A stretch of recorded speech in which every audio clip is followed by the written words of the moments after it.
Just tell me a bit about this کہ like جو عام طور پہ لوگ ڈنکی کے تھرو یا جتنے بھی ریگولر مائگریشن ہوتی ہے، کیونکہ عام طور پہ پرسیپشن یہ ہوتا ہے کہ شاید ان کے لیے جو نان اسکلڈ خاص طور پہ لوگ ہیں ان کے لیے کوئی امپلائمنٹ اپرچونیٹیز ادروائز موجود نہیں ہوں گی، بٹ اگر وہ ریگولر مائگریشن کر رہے ہوں تو کیا ایسی امپلائمنٹ اپرچونیٹیز عام طور پہ اسکلڈ نان اسکلڈ اویلیبل ہوتی ہیں کہ وہ لیگل طریقے سے یا ریگولر طریقے سے بھی اگر اپلائی کریں تو دے گیٹ دا ویزا اور لائک امپلائمنٹ اپرچونیٹی؟ کمپیریٹیولی اگر دیکھ لیں جو کیڈر جس کے پاس لوور اسکل سیٹ ہے اس کے لیے اپرچونیٹیز کم ہیں، ان کے پیکیجز بھی کم ہے، ان کے لیے اپرچونیٹیز بھی کم ہے. وہ اس لیے کم ہے کیونکہ ایک تو وہ لوگ پروسیس پہ نہیں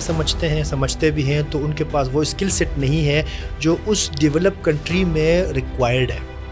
تو اس حوالے سے جو گورنمنٹ لیول پہ ایک چیز ہو سکتی ہے کہ ہم اپنا اسکل سیٹ جو ہے، جو ہمارے کرنٹ یوتھ ہے اس کے اسکل سیٹ کے اوپر کام کریں، ان کو وہ اسکل سکھائیں. ہم ان کو پلمبنگ، کارپینٹنگ اور ٹیلرنگ سے نکال کے ان اسکلس کی طرف لے جائیں جو انٹرنیشنل مارکیٹ میں جن کی ڈیمانڈ ہے. جس طرح آئی ٹی بیس آپ کے اسکلس ہو گئے ہیں، جس طرح اگر آپ امیزون کے اوپر آپ کام کر سکے، اس کے علاوہ آپ ای کامرس کی طرف جائیں، اس کے علاوہ آپ کو یہ سے ڈیجیٹل اسکلس کی طرف جائیں جس میں آپ اپنے گھر میں بیٹھ کے بھی کام کر سکتے ہیں، اور اس اسکل کے سیٹ کے ساتھ اگر آپ مائگریٹ بھی کرتے ہیں تو اس پرٹیکولر کنٹری میں آپ کو اس کا گڈ رسپانس ملتا ہے، اور جو ارننگ آپ کرتے ہیں وہاں پہ تو وہ ارننگ میں بھی فرق ہو. تو گورنمنٹ لیول پہ اٹس ویری امپورٹنٹ کہ ہم اپنے جتنے بھی یہ ٹیکنیکل ووکیشنل ٹریننگ انسٹیٹیوٹس ہیں ان کے کریکولم کو اپڈیٹ کریں اور ان اسکلس کی طرف جائے جو انٹرنیشنل مارکیٹ میں جن کا ڈیمانڈ ہے.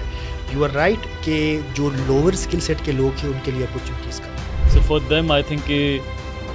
جو وے فارورڈ ان کے لیے ہونا چاہیے یا اس بات کا جو حل ہے ان کے لیے وہ یہ ہے کہ وہ کام کریں اپنے اسکل سیٹ کو بہتر بنانے.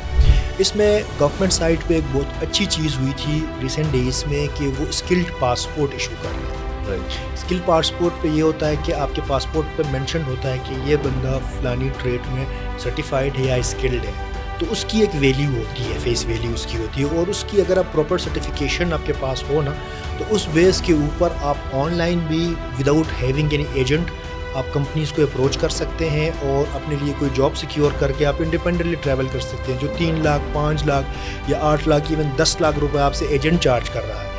آپ اس سے بچ سکتے ہیں. یس مطلب اس کا مطلب یہ ہے کہ وہ کاسٹ افیکٹو بھی، آپ کو زیادہ اس پہ پیسے بھی نہیں خرچنے پڑیں گے. ڈیفینیٹلی بیسیکلی جو پیسے آپ نے لگانے ہیں اپنے ایجنٹ کو دے کے ڈنکی کے تھرو جو ہے وہ ٹریول کرنے میں، وہی پیسے اگر آپ اپنا اسکل کے اوپر لگائیں اور تو لیگل مائگریشن جو ہے اس میں نہ صرف آپ زیادہ پیسے کما سکتے ہیں but it is also like وہیں آپ کا جو فیوچر ہے وہ بھی زیادہ سیکیور ہوگا. وہ ایجنٹ بیسیکلی نا، ایجنٹ ہمیشہ آپ کو ارریگولر طریقے سے ہی لائک ٹرانسپورٹ نہیں کر رہا ہوتا ہے. وہ آپ کے لیگل جو ٹرانسپورٹیشن ہے نا، لیگل پاتھ وے کے تھرو بھی اگر آپ کو فیسیلیٹیٹ کر رہا ہے نا تو وہ اپنا ایک پرٹیکولر فیس آپ سے چارج کر رہا ہے. اچھا، جس کی اگر لیٹ سپوز اگر آپ کے پاس خود انفارمیشن ہے نا تو وہ آپ اس کو اسکپ کر سکتے ہیں، اس کی کافی کاسٹ ہوتی ہے. آپ انیشیلی اگر آپ کے پاس کوئی اسکل سیٹ ہے نا، اور اگر آپ آن لائن جا کے جس طرح ہم نے ارلی ڈسکس کیا کہ اوورسیز امپلائمنٹ کارپوریشن ہے تو اس کی ویب سائٹ پہ یا بی او ای کی ویب سائٹ کے اوپر آپ جاتے ہو تو وہاں پہ جاب اپرچونیٹیز ایڈورٹائزڈ ہوتی ہیں، تو وہاں پہ آپ لنک کر کے اپلائی کر کے خود بھی جا سکتے ہیں، انڈیویجولی بھی اپلائی کر کے جا سکتے ہیں. اور وہاں پہ جو رجسٹرڈ ایجنٹس ہیں ان کے تھرو جائیں گے تو وہ کسی طریقے سے ریگولیٹڈ ہے تو وہ آپ سے ایڈیشنل چارج نہیں کر سکتے ہیں، جو ان کا لیگل فیس ہے اسی کے تھرو آپ کر سکتے ہیں. لیکن مین چیز اس میں وہی آ جاتا ہے نا کہ اگر آپ اویئرڈ ہیں، اگر آپ کے پاس انفارمیشن ہے تو آپ بہت ساری چیزوں سے بچ سکتے ہیں جو ہمارے پاکستان میں انفارچونیٹلی لوگوں کے پاس نہیں ہے. خاص کر کے جب ہم رورل کمیونٹیز میں جاتے ہیں وہ صرف یہ دیکھتے ہیں، جس طرح میں نے شروع میں بات کی تھی، وہ کوٹھی دیکھتے ہیں اور وہ کرولا گاڑی دیکھتے ہیں، اس کے آگے ان کو کچھ نظر نہیں آتا. وہ دیکھ کے بیسیکلی ہوتا کیا ہے کہ یہ وہی لڑکا ہے جو کرکٹ میں بھی اس لڑکے سے سست ہے، جو کسی اور ایکٹیویٹی میں بھی سست تھا اس بندے سے، اور وہ جب باہر جاتا ہے تو ایک دم سے اس کی کوٹھی آ جاتی ہے، ایک دم سے اس کی گاڑی آ جاتی ہے. تو وہ ایک اس کے سب کانشیس میں ایک بات آ جاتی ہے، یار اگر وہ کر سکتا ہے تو میں تو اس سے بھی بڑی کوٹھی بنوں گا.